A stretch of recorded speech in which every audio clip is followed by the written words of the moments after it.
पिछले एपिसोड में यूहाव ने वांग चियू को अपनी स्टोरी बताई थी, लेकिन तभी उस समय वहाँ पर बहुत सारे ट्विस्ट भी आने लगे थे। अब इसीलिए हम देखता है कि यूहाव बाकी लोगों को भी इसके बारे में बता देता है, जिसके बारे में जानकर वे सभी भी पूरी तरह से अलर्ट हो गए थे। और फिर हम देखता है कि वे इसके बारे में पता लगाने के लिए वहाँ से आगे जाते हैं। तभी हम देखता है कि यूहाव अपने मेंटल डिटेक्शन का यूज करने लगता है, ताकि यहाँ पर आ रहे सोल्व इसके बारे में पता लगाया जा सके। फिर हमें पता चलता है कि ये तो असल में ब्लड रेड बैबून्स है, जो कि असल में पूरे 30 के ग्रुप में है। जिसके बाद हम देखता है कि इसके बारे में जानकर सभी काफी परेशान हो गए थे, क्योंकि इसके लीडर के पास में 50,000 साल की कल्टीवेशन होती है। वहीं वांग कहने लगती है कि ब्लड रेड बैबून्स तो बहुत ही अग्रेसिव होते हैं, लेकिन यहाँ पर तो हमारे साथ में टाइटिल डाब्लू भी है, इसीलिए कोई सोल भी जल्दी से यहाँ पर आने की कोशिश नहीं करेगा। तभी यूहा भी कहने लगता है कि वैसे तो ये रात में एक्टिव नहीं होते, और इसीलिए ऐसा लगता है कि इनको यहाँ पर भगाया गया है। अब इसीलिए हम देखता है कि इसके बारे में जानकर सभी काफी परेशान हो गए थे, और किसी को भी समझ में नहीं आ रहा था कि अचानक से यहाँ पर क्या होने लगा। लेकिन अब हम देखता है कि इनके पास में फाइट करने के अलावा और कोई ऑप्शन नहीं था,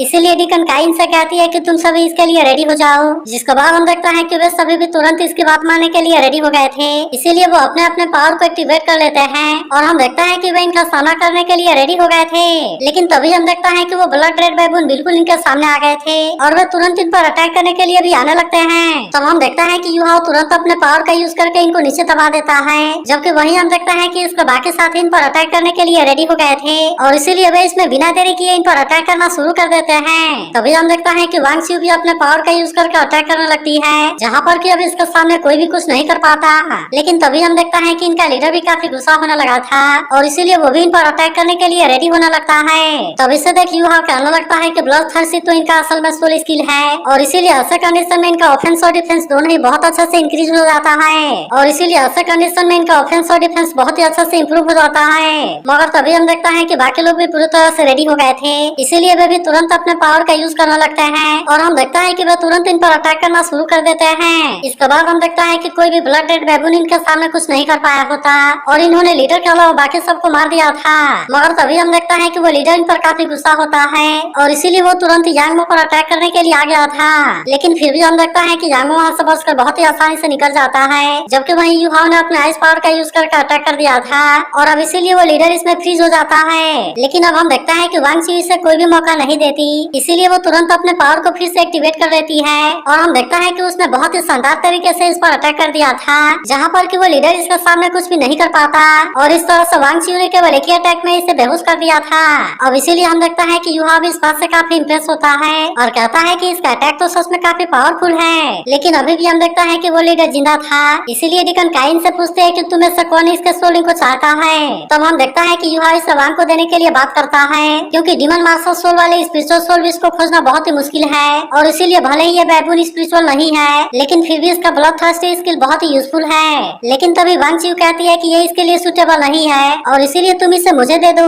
मगर हम देखता है कि वांग इस बात से इस पर गुस्सा हो जाती है, और फिर वो कहती है कि तुम ऐसे बात क्यों करने लगी, और क्या तुम्हें लगता है कि अगर तुमने बोल दिया कि ये मेरे लिए सुटेबल नहीं है, तो क्या तुम्हें सच में लगता है कि ये मेरे लिए सुटेबल नहीं होगा। मगर अभी भी हम देखता है कि वांग चियू इसकी बात नहीं मानती, और फिर वो यूहाव से पूछती है कि क्या तुम्हें मेरे ऊपर यकीन है। तभी हम देखता है कि वांग फिर से वांग चियू पर गुस्सा होने लगती है, लेकिन यूहाव इसे कुछ भी बोलने से रोक देता है, और फिर वो वांग चियू से कहता है कि मुझे तुम्हारे ऊपर यकीन है, और वैसे भी हम तो टीममेट्स हैं। जिसके बाद हम देखता है कि वांग इसके बारे में कुछ भी नहीं बोलती, और वहीं यांगमो भी इसके बारे में कुछ नहीं कहता। जिसके बाद हम देखता है कि वांग चियू सोलिंग को एब्जॉर्ब करने के लिए रेडी हो जाती है, और कहती है कि तुम इसके सोलिंग को मुझे एब्जॉर्ब कर लेने दो, उसके बाद मैं तुम्हारे लिए सोलिंग को खोजने के लिए ले चलूंगी। जिसके बाद हम देखता है कि वैसे तो सभी इसकी बात मानने के लिए रेडी हो गए थे, लेकिन वहीं हम देखता है कि वांग अभी भी यूहाव से नाराज होती है, और फिर कहती है कि तुमने तो इतना आसानी से उसके ऊपर यकीन कर लिया। तब इसकी ऐसी बात सुनकर यूहाव इसे समझाने लगता है, और कहता है कि आखिरकार वह भी तो हमारी पार्टनर है। लेकिन अब इसके कुछ देर के बाद सुबह हो जाती है, जहाँ वांग जैसे ही अपनी आंखें खोलती है वो देखती है कि यूहाव इसके सामने है, और हम देखता है कि वो इसे खाने के लिए केक देता है। जिसके बाद हम देखता है कि वांग भी तुरंत इसके लिए मान गई थी, और फिर वे दोनों एक साथ में वहीं पर बैठ जाते हैं। लेकिन वहीं उधर हम देखता है कि यांगमो भी इसे देख रहा था, और फिर कहता है कि सिंगल होना सच में बहुत बुरा फील होता है।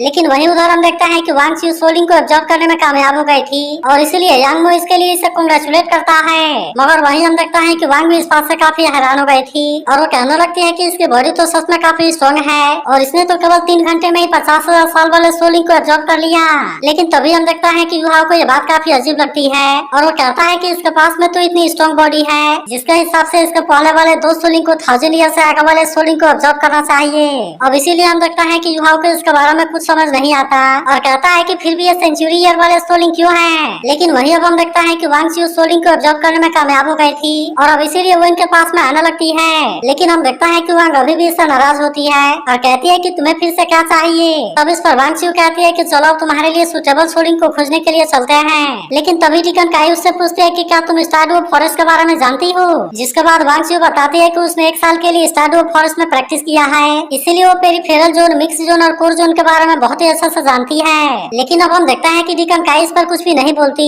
इसीलिए वांग चियू इनको लेकर जाने के लिए रेडी हो गई थी। और अब हम देखता है कि वो अपने वेपन को भी बाहर निकाल लेती है। मगर इसे देखते ही युवा पूरी तरह से हैरान हो गया था और वो कहने लगता है कि इसके अंदर तो कोई भी सोल आइलैंड स्ट्रक्चर नहीं है और भले ही ऐसा लगता है कि ये मटेरियल वुडन है, लेकिन फिर भी असल में पूरी तरह से लाइफ से भरी हुई है और इसीलिए यह वेपन बहुत ही अजीब लग रही है। मगर अब हम देखता है कि वांग चियू यहाँ से आगे जाने के लिए रेडी हो गई थी और इसीलिए वो इनसे भी चलने के लिए कहती है। जिसके बाद हम देखता है कि वे सभी भी इसके बात मानने के लिए रेडी हो गए थे और इसीलिए वे सभी इसके साथ में भागते हुए जाने लगते हैं। लेकिन तभी अचानक से वांग चियू को लगता है कि आगे कुछ है, इसीलिए हम देखता है कि वो तुरंत यहाँ पर रुक जाती है और फिर वे सभी एक चट्टान के पीछे छुप गए थे। तब हम देखता है कि युवा इसके बारे में पता लगाने के लिए अपने मेंटल डिटेक्शन का यूज करता है, जहाँ हम देखता है कि इनके सामने 3 इविल सोल मास्टर होते हैं और वे वहाँ पर फायर रैबिट के साथ में कुछ कर रहे थे। तभी वे देखता है कि ये तीनों इस पर अपने पावर का यूज करने लगते हैं और ये असल में इस तरह से सोल बीज को रिफाइन करने के लिए कर रहे थे। अब इसीलिए हम देखता है कि युवा इस बात से इन पर काफी गुस्सा होने लगता है और कहने लगता है कि ये तो बहुत ही क्रूएल है और ये तीनों तो असल में इविल सोल मास्टर हैं। तभी हम देखता है कि इनमें से एक evil soul master fire rabbit को कहीं भेजता है, मगर वही अब हम देखता है कि डिकन काई भी इनको छोड़ने वाली नहीं थी,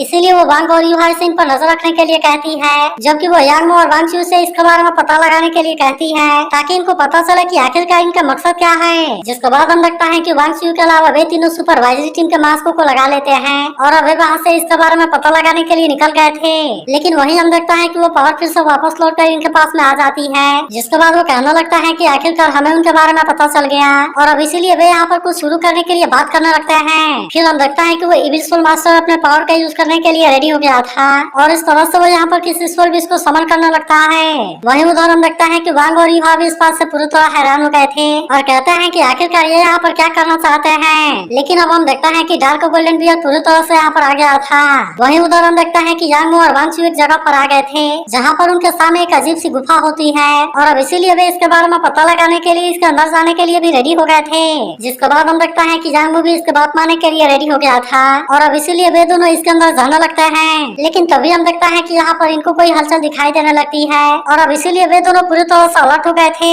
मगर तभी हम देखता है कि यांग के पीछे कोई सोल बीज खड़ा होता है जो कि अब देखते ही देखते तुरंत इसके सामने भी आ गया था। तब इसे देखते ही यांग पूरी तरह से हैरान हो गया था और कहता है कि तो 10,000 साल के कल्टीवेशन वाला डार्क गोल्डन बियर है, इसीलिए वो वांग चियू से कहने लगता है कि हमें यहाँ से चला जाना चाहिए क्योंकि ये सच में बहुत ज्यादा पावरफुल है। मगर वही हम देखता है कि वांग चियू को किसी बात का कोई डर नहीं होता, इसीलिए वो इसकी बात मानने के लिए रेडी नहीं होती और हम देखता है कि वो इसके सामने अपने वेपन वाले पावर का यूज करने लगती है। तब इसे देख यांग भी अपने पावर का यूज करके इसकी हेल्प करने आ जाता है। लेकिन तभी हम देखता है कि वांग चियू इसके तरफ देखने लगती है और अब इसीलिए हम देखता है कि यांग भी अपने पावर का यूज नहीं करता। लेकिन तभी वो वांग चियू से इसके पीछे देखने के लिए कहता है, जहाँ हम देखता है कि डार्क गोल्डन बियर के 2 छोटे छोटे क्यूब थे। लेकिन अभी भी हम देखता है कि वांग चियू डार्क गोल्डन बियर की तरफ जाने लगती है, जिससे देख यांग को इसके बारे में चिंता होने लगी थी। लेकिन फिर भी हम देखता है कि वांग चियू अपने पावर का यूज करते हुए इसके तरफ जाने लगती है, जहाँ हम देखता है कि वो डार्क गोल्डन बियर इसके सामने कुछ भी नहीं करती और वो भी इसके सामने पूरी तरह से शांत हो गई थी। वही उधर युहा को पता चलता है कि यह तो बियर किंग का गार्डियन सोल है। जिसके बाद वो इविल सोल मास्टर कहने लगता है कि मैंने इससे फीमेल बियर को बाहर निकालने के लिए यूज किया है और फिर वो अपने दोनों साथियों से कहता है कि तुम मौका मिलते ही दोनों क्यूब को ले लेना,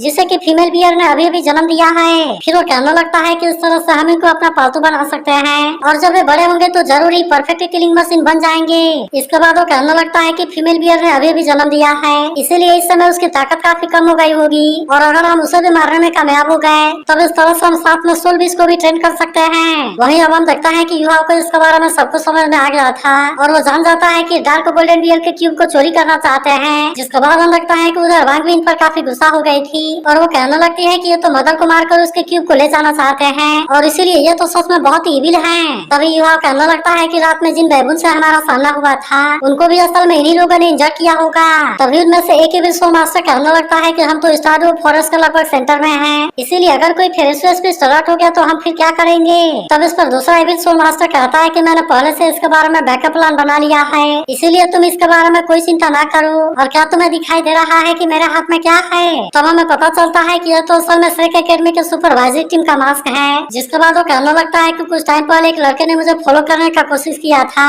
और इसीलिए उस समय वो मेरे हाथों मारा गया था। फिर वो कहता है कि अगर किसी फिर को हमारे बारे में पता चल गया तो फिर ये मास्क हम यहीं पर छोड़ देंगे, जिसके वजह से ऐसा लगेगा कि इसके पीछे श्रेक एकेडमी है और इसीलिए श्रेक एकेडमी उसके गुस्से का सामना करेंगे। मगर वही हम देखता है कि इसके बारे में सुनकर युहा इस बात से काफी गुस्सा हो गया था, क्योंकि ये मास्क असल में उसी सीनियर का है जिसने इनको बचाने के लिए खुद को सेक्रीफाइस कर दिया था। अब इसीलिए हम देखता है कि युहा इसका बदला लेने के लिए रेडी हो जाता है, जिसके बाद वो अपने सोल गाइड कैनन को यूज करने के लिए रेडी हो गया था और अब वो इसके थंडर फ्यूरी का यूज करके तुरंत इन पर अटैक कर देता है। जिसके बाद हम देखता है कि ब्लास्ट काफी खतरनाक होता है, इसीलिए वांग और युहा इस बात से काफी खुश हो गए थे, क्योंकि इनको ऐसा लग रहा था कि वे तीनों इसमें एक ही झटके में मारे गए। मगर तभी इनको पता चलता है कि वे तो अभी भी जिंदा हैं और अब इसीलिए इसे देख युहा इस बात से पूरी तरह हैरान हो गया था। फिर वो कहने लगता है कि मैंने तो लेवल 17 वाले सोल गाइड कैनन का यूज करके अटैक किया था, लेकिन इसके बाद भी इसमें इनको कोई नुकसान नहीं हुआ और वो समझ जाता है कि आइस सेट का डेंजर परसेप्शन बहुत ही खतरनाक होता है, जिसकी वजह से वे इतने कम टाइम में भी अपने आप को बचाने में कामयाब हो गए।